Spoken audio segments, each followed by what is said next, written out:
राम सुंदर साहब छत्रसाल महाबली करियो बलि बलि। अध्याय नंबर 133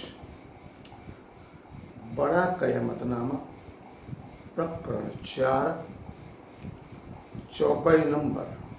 आज हम जिस चौपाई का विस्तार पूर्वक चर्चा करेंगे वो बड़ा कयामतनामा प्रकरण में सबसे सर्वश्रेष्ठ अमूल्य कितने ही हीरे मोती नीलम स्वर्ण अक्षरों से लिखित, जिसके बारे में महामती श्री प्राणनाथ जी महाराज, जिन्हें कुरान पक्ष में खुदा ताला इमाम महदी, हिंदू पक्ष में विजयाभिनंदन बुद्ध निष्कलंक अवतार की उपमा दी गई। इस चौपाई में महामती श्री प्राणनाथ जी महाराज महाराजा छत्रसाल से किस तरह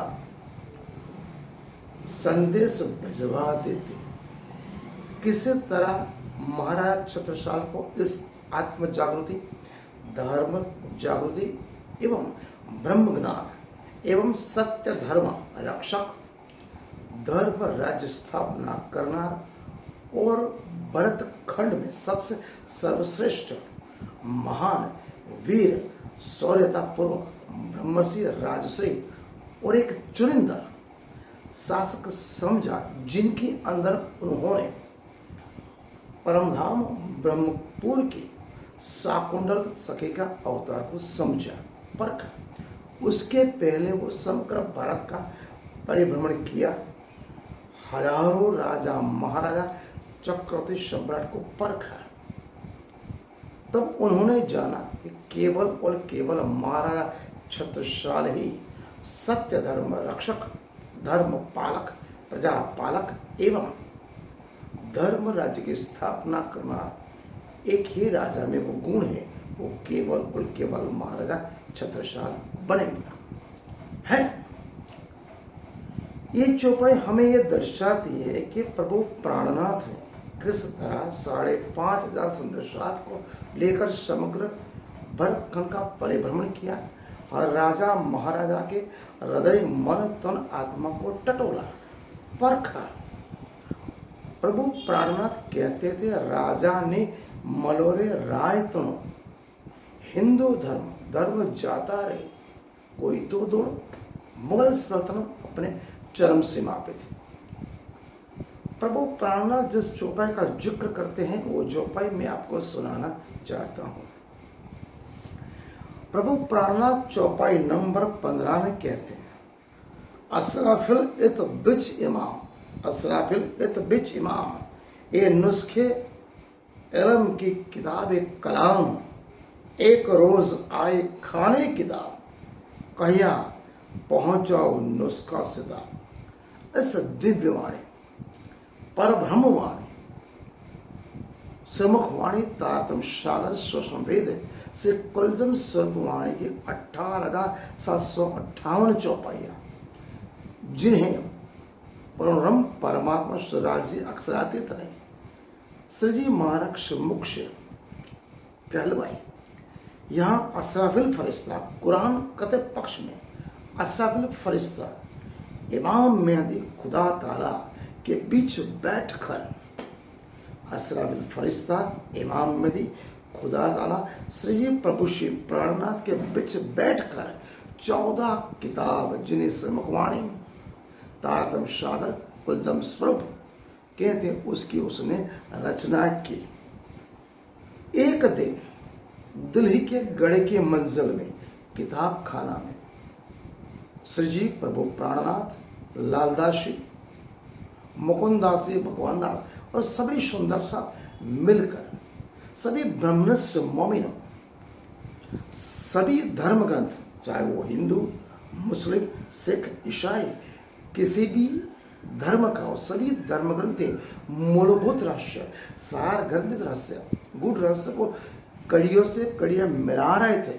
उस समय प्रभु प्राणनाथ ने श्री जी लालदास से बोला कि आप दोबारा औरंगजेब से हम मुलाकात कर सकते हैं, दोबारा संदेश भिजवा सकते हैं। हमने एक बार तो 12 मोमिनों, जिनमें 10 तन हिंदू 2 तन मुस्लिम, आप 12 मोमिन 1 साल तक औरंगजेब के दरबार में रहे, उसे आत्म जागृति, धर्म जागृति, ब्रह्म ज्ञान सुनाया, इमाम मेहदी खुदा ताला का संदेश सुनाया। फिर भी उसने शरीयत और कर्मकांड के तहत काजी और मुल्ला मुस्लिम पक्ष में, जिस तरह हिंदू पक्ष में ब्राह्मण, पंडित, धर्मगुरु, प्रचारक, राजा महाराजा को गलत धारणाओं से भरमाते कर्मकांड, पाखंडवाद, अंधश्रद्धा, कुर्बान से उनको पनपने देते हैं अपने निजी स्वार्थ, निजी महत्वाकांक्षा के लिए। उसी तरह काजी और मौलवियों ने औरंगजेब जो कुरान की आयतों को समझता था, कुरान को समझता था, परखता था, सच्चा ब्राह्मणिस्ट मोमिन था, सच्चा मुस्लिम था, उसको उसके घर इमाम मेहदी खुदा ताला आए, उसका संदेश आया, उसको समझने नहीं दिया, न मिलने दिया, न 12 मोमिनों से। प्रभु प्राणनाथ बोले एक प्रयत्न विफल हुआ, क्या हम दोबारा प्रयत्न कर सकते हैं? उस समय लालदास जी जो महान प्रकांड पंडित थे, गीता, भागवत, वेद, शास्त्र, पुराण और कुरान पक्ष के भी ब्राह्मणिस्ट मोमिन थे। प्रभु प्राणनाथ के कहने पर लालदास से बोले, प्रभु आप तो सर्वज्ञ हैं, सर्वज्ञानी, आप समझिए। प्रभु प्राणनाथ ने बोला, कुरान किताब, अहले किताब खोली, उसके 16वीं सिपारे में प्रभु प्राणनाथ ने लालदास से बोला, कुरान के 16वें सिपारे में मूसा पैगंबर और बादशाह फरंग की चर्चा का मिलन की एक बात लिखी है। मूसा पैगंबर ने फौरन को जीत लिया था। यह इस दिव्यवाणी का बातिनी अर्थ अगर हम रहस्य पूरा कुरान पक्ष में प्रभु प्राणनाथ के नजर से अगर हम देखेंगे तो प्रभु प्राणनाथ ये बतलाना चाहते हैं कि देवकर्ण महाराजा छत्रसाल का भतीजा जिस महाराज जिस छत्रसाल की बात करता है, चर्चा करता है, शायद उसके साथ हमारा मिलना बहुत ही जल्दी संभव है। प्रभु प्राणनाथ ने कुरान के 16वें सिपारे में मूसा पैगंबर और फरौन बादशाह के मुलाकात से उन्होंने परख लिया। अब औरंगजेब से मुलाकात करना, संवाद करना निरर्थक है, हमें महाराज छत्रसाल से मिलना चाहिए।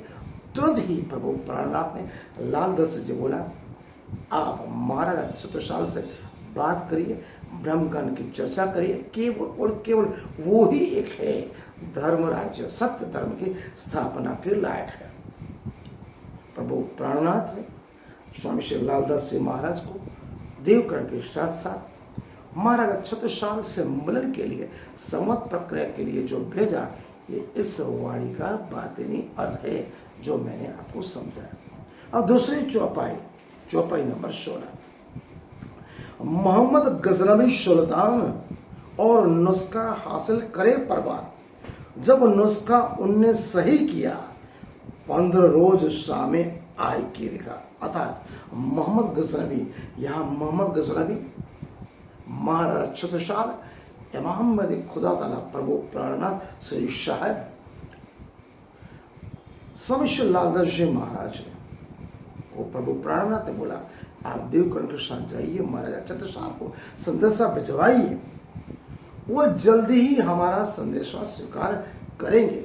महाराज छत्रसाल जब ही सत्य धर्म, निदान श्रेष्ठ प्रणामी धर्म प्रभु प्राणनाथ का संदेशा सुना, उसके पहले उनको भनक आ चुके थे कि रामनगर गड़के में पिछले 2 वर्षों से जो संत पुरुष महात्मा सदगुरु धनी जी हमारे बुंदेलखंड में पधार चुके, उन्हें बातें तो धीरे धीरे पता चल चुकी थी, लेकिन मोहम्मद औरंगजेब बादशाह का शेर बादशाह अपने चारों तरफ डेरा डाला हुआ था। उनके भतीजे देवकर्ण सबसे पहले प्रभु प्राणनाथ से मिले। उन्होंने ही श्री जी महाराज को ये बताया, मेरा छत्रसाल जी का काजी वो केवल और केवल एक ही आपके सत्य धर्म राज्य की स्थापना करने इच्छुक है, वो एक ही औरंगजेब के सामने लड़ सकता है। छत्रसाल महाराज को ये सत्य संदेश मिल चुका था, इसलिए उन्होंने 15 दिन पहले ही अपने भतीजे श्री देवकरण जी को श्रीजी प्रभु प्राणनाथ इमाम मदा खुदा तुला से मिलने के लिए उनको भेज दिया था। ये इस वाणी का अर्थ है। बड़ा कयामतनामा बहुत ही अनूठा। प्रभु शिव प्राणनाथ चित्रकूट में बैठकर महाराज छत्रसाल को जो मान दे वह शोभा प्रदान की दिए कुरान पक्ष का सभी बातें छोटी से छोटी बारीकियां महामती शिव प्राणनाथ जी महाराज ने बताई। आज से 1500-1700 साल पहले मोहम्मद पैगंबर साहब ने कुरान में जो बातें लिखी थी वो सभी बातें प्रभु प्राणनाथ और महाराजा छत्रसाल पे घटित हो रही थी। कहने का तात्पर्य 28वें कलयुग में मोहम्मद शिव प्राणनाथ जी महाराज विजयाभिनंदन निष्कलंक अवतार महाराजा छत्रसाल गणेश देवचंद जी एवं सभी ब्रह्मप्रियाए का आना जो लिखा था इस कलयुग में निर्धारित हुआ और वो जागृत हुई। प्रभु प्राणनाथ के सत्य धर्म निदान सत्य धर्म पे महाराजा छत्रसाल आरूढ़ हुए, तन मन धन सभी समर्पण किया, सत्य धर्म पे आगे बढ़े। यहां पर प्रभु प्राणनाथ हमें ये कहते हैं, ब्रह्मपुर में जो सभी ब्रह्मप्रिया 12,000 ब्रह्म सृष्टियों ने इकट्ठे होकर अक्षरातीत राजी से कहा था हमें कलयुग में जाना है। इस माया जाल का जो दिखाव है, माया देखती अक्षरातीत परमात्मा ने बोला था आप वहां जाएंगे, मुझे भूल जाओ। 3 बार मने किया फिर भी हम आए, तीसरी बार हम आए। अक्षरातीत परमात्मा श्री राज जी ने बोला था आग पानी पत्थर को पेड़ का पूजो कि मुझे भूल जाओ। हमें सबने कॉल किया, हम एक दूसरे का हाथ पकड़ेंगे, एक जागृत होगी दूसरे को जगाएंगे। मुक्ति बस्त का मतलब ये ही होता है हमारे हृदय मन तन आत्मा में जो काम क्रोध लोभ मोह माया अहंकार ईर्ष्या द्वेष तृष्णा नफरत ऊंच नीच जात पात रंग वर्ण पेश चाहे वो किसी भी देश काल के अनुरूप हो, वो सभी को अगर हम मिटा देते हैं, मानव मात्र एक ही परमात्मा की संतान है, सभी मनुष्य मात्र एक ही परमात्मा की संतान है। हमें सभी को मिलजुल कर एकत्व समानता के साथ विश्व बंधुत्व के साथ अगर हम रहते हैं तो शोक प्रसिद्ध सत्य है हमारी मुक्ति संभव है। यही महामती श्री प्राणनाथ जी महाराज का विश्व को एक संदेश है। आज का अध्याय हम यहाँ पूर्ण करते हैं। प्रणाम।